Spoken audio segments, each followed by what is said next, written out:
नमस्कार। आज हम जनसांख्यिकी सपना एवं भारतीय समाज के अंतर्गत अध्ययन बिंदु ग्रामीण नगरीय विभाजन या विभिन्न उसके अंतर्गत हमने पिछले वीडियो में आकारी जनसंख्या, विवाह, परिवार ईमानदारी, जाति, स्थानीय स्वशासन के बारे में अध्ययन किया था। वर्तमान में हम आज आर्थिक संस्थाएं गांवों और शहरों में क्या विभिन्नताएं पाई जाती है, उन विभिन्नताओं का अध्ययन करेंगे, उनका विश्लेषण करेंगे। तो प्रथम अपन बात करते हैं कि गांव एक कृषि प्रधान है। गांव के अधिकांश लोग हैं अपने व्यवसाय के रूप में कृषि का कार्य करते हैं। सबसे महत्वपूर्ण विशेषता कृषि के साथ साथ अब कृषि होती है तो उसमें जजमानी व्यवस्था पाई जाती है। जजमानी व्यवस्था मतलब वह व्यवस्था जिसमें काम के बदले काम। जजमानी व्यवस्था में क्या किया जाता है? काम के बदले काम किया जाता है। और दूसरा, उसमें वस्तु विनिमय होता है, मुद्रा का विनिमय। इस व्यवस्था, जजमानी व्यवस्था में मुद्रा का विनिमय बहुत ही कम होता है। तो ये जजमानी व्यवस्था है। जजमानी व्यवस्था क्यों पाई जाती है? क्योंकि गांवों में जो प्रत्येक जाति होती है, उस जाति का अपना व्यवसाय होता है और जातियों का नाम व्यवसाय के आधार पर होता है। जैसे अपन बात करें, लुहार है, सोनहार है, सुथार है, दर्जी है, ये सब अपना जो है व्यवसाय के आधार पर ये जातियां बनी हुई है। वर्तमान समय में औद्योगिकरण हो रहा है। इस कारण नई तकनीकें आ रही हैं। इस कारण हमारी कृषि है जो व्यवसाय है वो हमारे लिए अलाभकारी सिद्ध हो रहा है। हम ज्यादा लोग उस कृषि पर काम करते हैं, हमें मुनाफा कम होता है। इस कारण लोग कृषि को छोड़कर अन्य व्यवसाय अपना रहे हैं। गांव में लोग परिवहन ड्राइवर का काम करने लग गए। इसके अलावा कई लोग जो कारीगर बनाने, शिल्प कार्य का काम करने लग गए, मकानों का निर्माण करने लग गए। तो धीरे धीरे गांव में इस प्रकार की व्यवस्था में परिवर्तन हो रहा है। अब अपन शहरों की बात करें, नगरों में, तो पहला ये है कि शहरों में जजमानी प्रथा समाप्त हो गई है, लुप्त हो गई है। उसमें अब जो व्यवसाय है, व्यवसाय का जाति से कोई संबंध नहीं है। कोई भी व्यवसाय, किसी भी जाति का व्यक्ति है वो अपना व्यवसाय कर सकता है, परंपरागत नहीं है। वो अपनी योग्यता के अनुसार, अपनी रुचि के अनुसार किसी भी प्रकार का व्यवसाय कर सकता है। जैसे गांव में कृषि है तो शहरों में कई प्रकार की जो व्यवसाय है, जैसे मोबाइल को ठीक करना, पत्थर का काम करना या फिटिंग का काम करना। तो ये अपनी योग्यता के अनुसार व्यक्ति अपना कार्य कर सकता है। और वहां पे क्या है, यहाँ पर सेवा के बदले सेवा है, जजमानी प्रथा है गाँव में। जब शहरों में आपने सेवा की है तो सेवा के बदले आपको मुद्रा दी जाएगी, पैसे दी जाएंगे, कोई वस्तु विनिमय नहीं होता है। ये शहरों की महत्वपूर्ण विचारधारा है। इसके अलावा वो कई मेडिकल है, कई कपड़े की दुकानें हैं, कई चमड़े की दुकान है। तो बहुत सारे व्यवसाय में बहु विविधता उस व्यक्ति के पास उपलब्ध है, जबकि गांव में ये प्रकार के सीमित व्यवसाय के साधन है। आगे हम चले, जो हमारा छठा पॉइंट है वो धर्म। बात करें तो आप गांव है वो धर्म प्रधान है।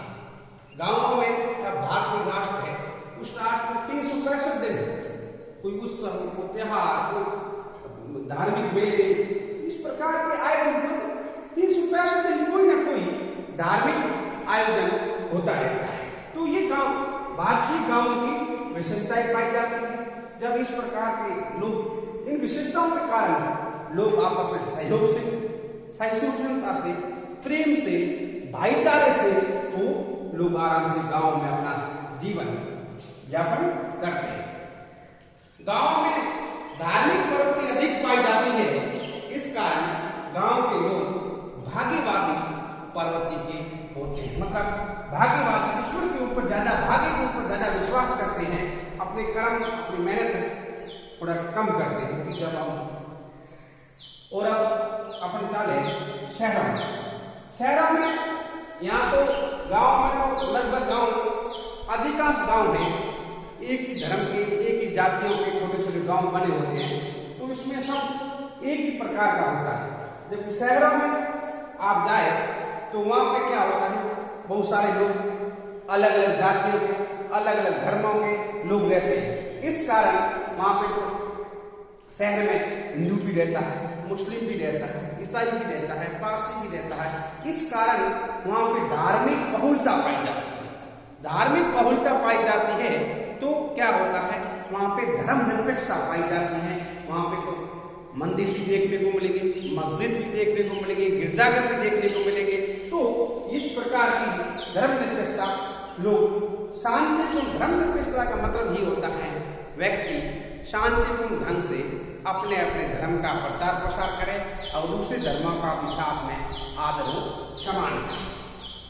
अब अपन बात करें तो यहाँ पे क्या हुआ, धर्म निरपेक्षता के कारण लोग भाग्य के स्थान पर कर्म को ज्यादा महत्व देने लगे। भाई काम करना पड़ेगा, कर्म ही पूजा है, कार्य ही पूजा है, इस पर सभी लोग विश्वास करते हैं, सभी लोग मेहनत करते हैं। इसके अलावा नई नई तकनीक का प्रयोग हुआ। आप टीवी देखो, मोबाइल है, इंटरनेट है, इन्होंने हमारे सोचने की, चिंतन करने की, मनन करने की जो शक्ति है वो हमारे बढ़ा है, हमारा लॉजिक हम सोचना शुरू कर दिया है। इस कारण अब ये जब टीवी है, मोबाइल है, इंटरनेट है, तो पूरे गांव कह सकते हैं कि ग्लोबल विलेज के ऊपर है, पूरी दुनिया की सूचनाएं हमारे पास में आ रही हैं। इस कारण शहरों में जो वेस्टर्न जो है वैल्यूज, पश्चिमी मूल्यों का आगमन हो गया है। लोग होली मनाते हैं, दीपावली मनाते हैं, ईद मनाते हैं, उनके साथ साथ आधुनिक त्योहार, वैलेंटाइन डे, फ्रेंडशिप डे, इस प्रकार के त्योहार भी हमारे समाज में आने लग गए हैं। ये एक प्रकार का जो है तो परिवर्तन शहरों में दिखता है। आगे अपना हमारा छठा मूल्य, सातवां, शैक्षणिक संस्थाएं। शैक्षणिक संस्थाओं में बात करें तो पहले हमारे गांवों में अनौपचारिक शैक्षणिक व्यवस्था ज्यादा थी। अनौपचारिक शैक्षणिक व्यवस्थाएं थी। अनौपचारिक शैक्षणिक व्यवस्था का मतलब है कि हमारे परिवार के सदस्यों से सीखना, हमारे जाति के लोगों से सीखना, बड़े लोगों से सीखना, मित्र लोगों से सीखना, जो मतलब जो व्यवसायिक परंपरागत है, एक पीढ़ी का व्यवसाय है, दूसरी पीढ़ी को सिखाया जाता है। इस लोहार का व्यवसाय होता है, सुनार का व्यवसाय है, ये हमें क्या करते हैं, एक पीढ़ी से दूसरी पीढ़ी सिखाया जाता है। इसमें किसी प्रकार की जो है औपचारिक शिक्षा की जरूरत नहीं पड़ती है। तो गांव में पहले इस प्रकार की व्यवसाय, अनौपचारिक शिक्षण व्यवस्थाएं जो थी संस्थाएं, अब धीरे धीरे हमारे गांव में भी औपचारिक शिक्षण संस्थाएं खुले हैं।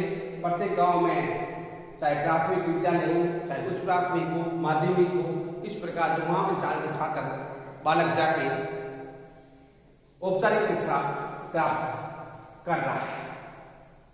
अब अपन नगरों की बात करें तो नगरों में अनौपचारिक शिक्षण के स्थान पर औपचारिक शिक्षण ज्यादा महत्व था। वहां पे महाविद्यालय, विश्वविद्यालय, तकनीक प्रशिक्षण संस्थान, ITI, कई प्रकार के इसके पास अवसर होते हैं। जब वो क्या करता है, बालक अपनी योग्यता के अनुसार, अपनी रुचि के अनुसार उसको अपने पाठ्यक्रम में वो चुनने की उसको स्वतंत्रता होती है। ये मुख्यतः शैक्षणिक स्तर पर गांवों और शहरों में अंतर पाया जाता है। आगे अपन चले, अपना आखिरी पॉइंट की चर्चा करें तो परिवर्तन, प्रतिमा एवं मूल्य, उनके बारे में हम देखते हैं।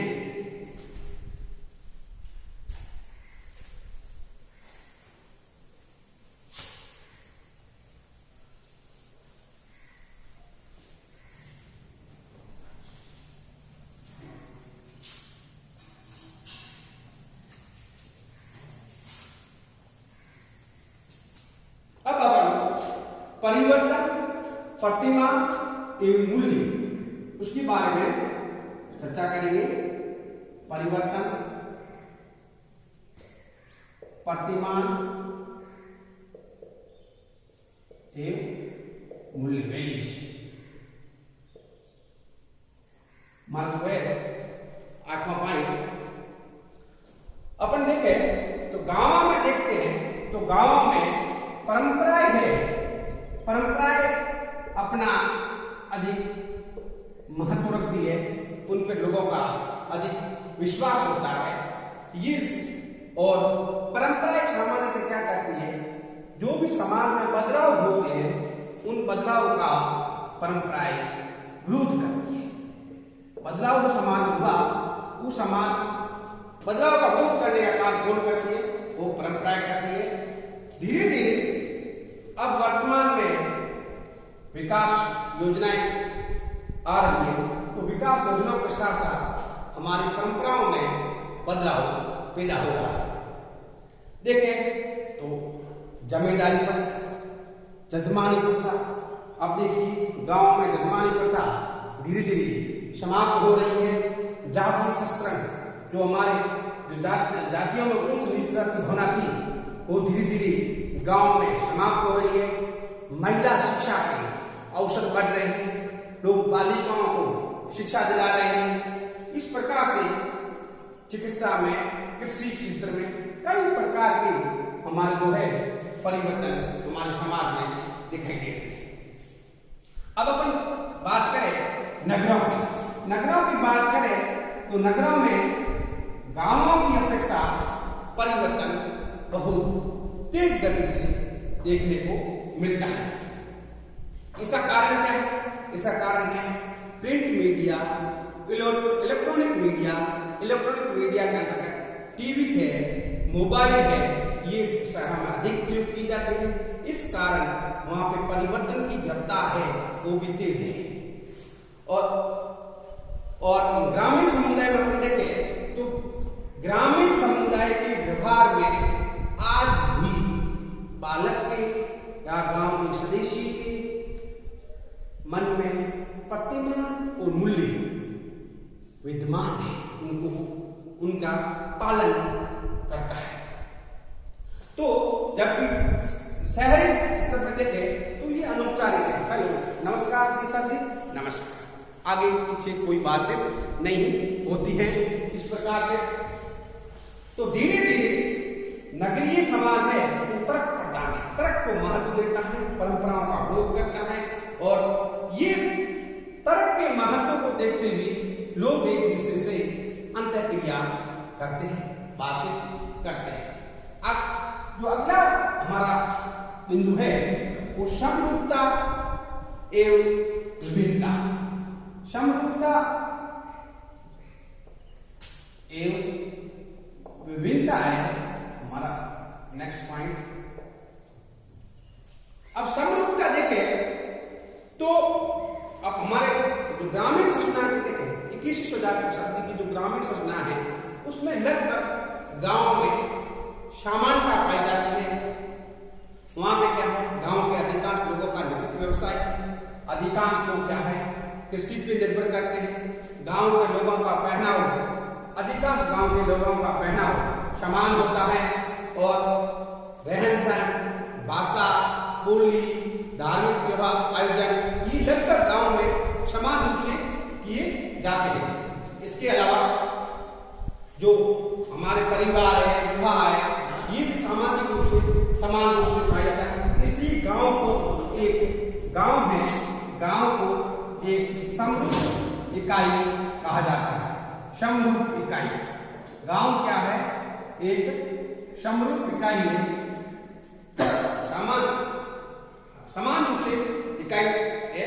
अब अपन नगरों की बात करें, नगरीय संरचना की बात करें, नगरीय संरचना,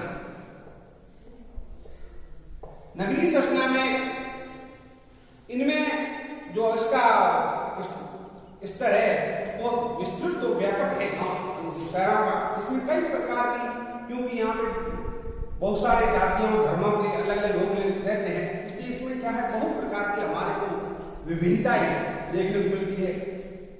चाहे पहनाव में विभिन्नता है, भाषा में विभिन्नता है, बोली में विभिन्नता है, कार्यों में विभिन्नता है, धर्म निरपेक्षता, ये शहरों में हमें अधिकांश रूप से देखने को मिलती है। यहाँ पे बहुभाषी लोग होते हैं, बहुव्यवसायी लोग होते हैं,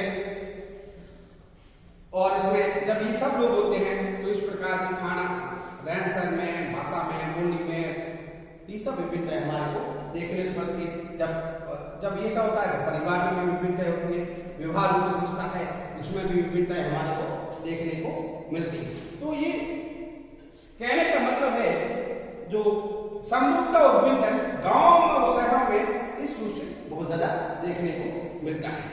जो हमारा नेक्स्ट पॉइंट है वो हम बात करते हैं सामूहिकता एवं व्यक्तिवादिता। सामूहिकता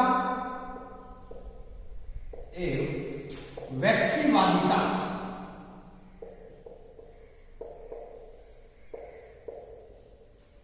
अब हम देखें तो गांव में परिवार एक छोटी सामाजिक इकाई है। गांव में जो परिवार है वो सबसे छोटी सामाजिक इकाई के रूप में होता है। इसमें तो ये परिवार क्या है, एक सामाजिक संरचना है। परिवार समाज की छोटी इकाई है, तो सामाजिक संरचना का छोटा सा भाग है। तो उसमें हम देखें तो इसका मतलब हुआ कि गांव में व्यक्ति की पहचान उसके परिवार के आधार पर होती है। गांव में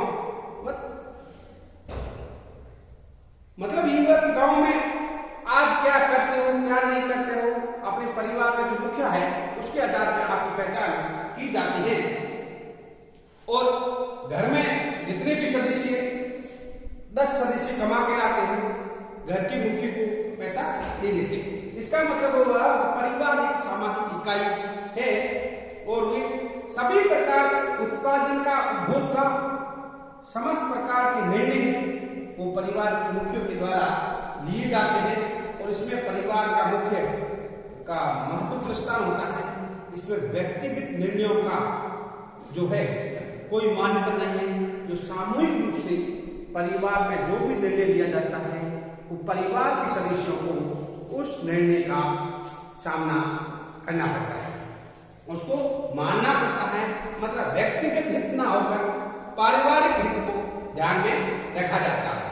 जबकि नगरों में क्या होता है, व्यक्तिगत हित को ध्यान में रखा जाता है, पारिवारिक हित को ध्यान में नहीं रखा जाता है। व्यक्ति को स्वतंत्रता प्रदान की जाती है, व्यक्ति अपने हितों की रक्षा स्वयं करता है। तो इसका मतलब है शहरों में व्यक्तिगत स्वतंत्रता को प्राथमिकता है।